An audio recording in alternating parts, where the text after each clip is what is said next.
DraftKings, and they made a deal with Anthony Joshua. Yeah. It's like, let's bankrupt give you 100 these mil. motherfuckers. Yeah. Let's bankrupt these motherfuckers. We're going to bet it all on me. I mean, that's like a Guy Ritchie movie, It is. you know? You're an absolute idiot. There was no reason for, first of all, you go to jail. Why would Netflix, the biggest streaming platform in the world, partake in anything like that? Just use your brain. And MVP, too much to lose. You go to jail. Federal effing prison. Jake Paul's a fraud in terms of boxing. But worse than that, after all his hype about what he was going to do to Joshua, what did we see? We saw a cowardly display from a guy who shouldn't be anywhere near a boxing ring. Joe Rogan erupted over reports claiming Jake Paul attempted to bribe Anthony Joshua during their fight. He condemned the rumored $100 million deal, calling it a disgrace to boxing, and warned that using money to influence outcomes undermines the sport's integrity and credibility. Not for Jake Paul. Of course, that'd be awesome. I'm Not saying for for all the Anthony young Joshua, bucks. who was gonna be the guy. Destroy some sports books also, apparently. What are those odds? they lose $100 million or something, I think. Yeah. That's where. Yeah, there's a lot of Might take a people dive betting on there. the Jake Paul underdog right now. There's people betting on him? Yeah, because he's got that's plus 650. You're making 6 times the money you put in. Yeah, but what are the odds? I Really? mean, not good, but What are the that's it. odds, really? I know I literally said, what are the odds to the odds? Yeah. Joe Rogan stressed that Anthony Joshua remained focused and refused to fall for any of Jake Paul's tactics. He warned that had Joshua played along, it would have been devastating for boxing fans, reducing the fight to a staged spectacle. Rogan noted that Jake appeared to seek an easy, controlled outcome, but Joshua's skill and composure kept the contest legitimate and preserved the sport's integrity. Jump. That's why I think the only reason the odds are not 40 to 1 is People suspect shenanigans. shenanigans. Yeah. They suspect shenanigans. But a first if they round, come out and fucking circle each other like pro wrestling and grab the ropes, we're going to be like, no. Yeah. Yes. You motherfuckers. When Nate fought him, that was great.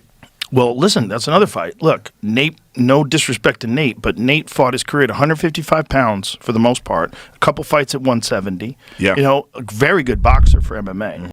Ariel Helwani noted that Anthony Joshua had no reason to take reckless risks for money, emphasizing that Joshua is already financially secure and focused instead on protecting his legacy. He explained that Joshua's priority was preserving his reputation and the integrity of the sport, not chasing a payday. Helwani warned that if Joshua had acted carelessly for financial gain, it could have damaged boxing's credibility and set a dangerous precedent.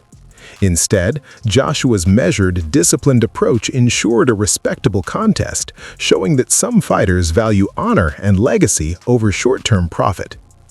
Joe Rogan echoed that sentiment, declaring Anthony Joshua the best heavyweight boxer alive. He praised Joshua's skill, strength, and ring intelligence, adding that the outcome was inevitable, as Joshua's experience and technique far exceed those of any challenger like Jake Paul. You're an absolute idiot. There was no reason for, first of all, you go to jail. Why would Netflix, the biggest streaming platform in the world, partake in anything like that? Just use your brain. And MVP, too much to lose. You go to jail. Federal effing prison. AJ, for what? For what? He doesn't need it. He doesn't need more money. It's great, but to risk this? No. Look at what's going on with the gambling. No way. There's no way. My respect for Jake has grown. I know people don't like to give him credit. You fight amateur, influencer, pro boxing. You have my respect. I don't care what kind of fighter you are. I don't care how many wins you have. You step through those ropes. You have my respect.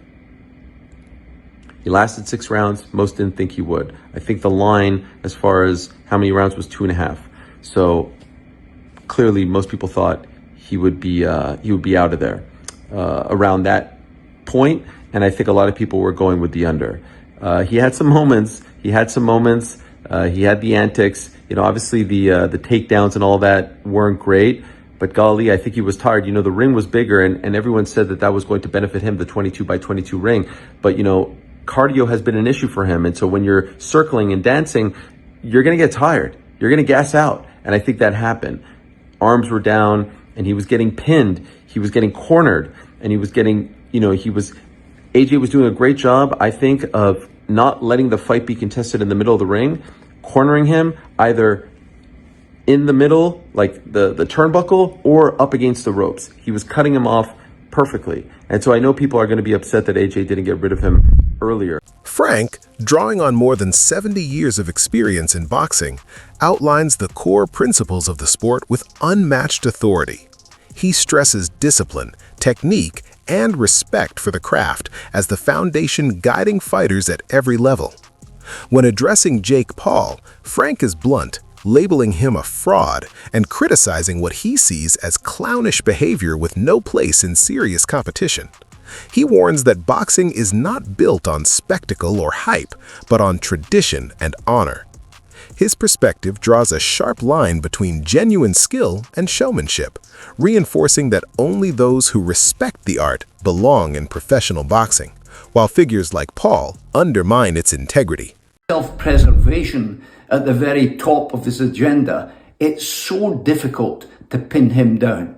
He runs, he dodges, he grabs, he slithers to the floor, he grips onto your legs, all the kind of stuff that you would never see from anybody with a semblance of experience in boxing. So let's get this out of the way. Jake Paul's a fraud in terms of boxing. But worse than that, after all his hype about what he was going to do to Joshua, what did we see? We saw a cowardly display from a guy who shouldn't be anywhere near a boxing ring from now on. In fact, if there hadn't been ropes around that ring, then he would have been back in the changing room in the first couple of minutes of the contest because he was running for his life. He was terrified. Let's look at AJ's performance. Let me say it's extremely difficult to box against somebody who doesn't want to engage, who doesn't want to actually come and fight, and that's what they were there for.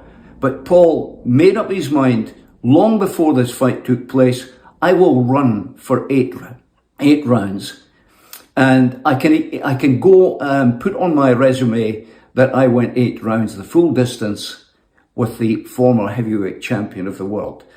Finally, let's hope this is the end of Jake Paul as a so-called boxer.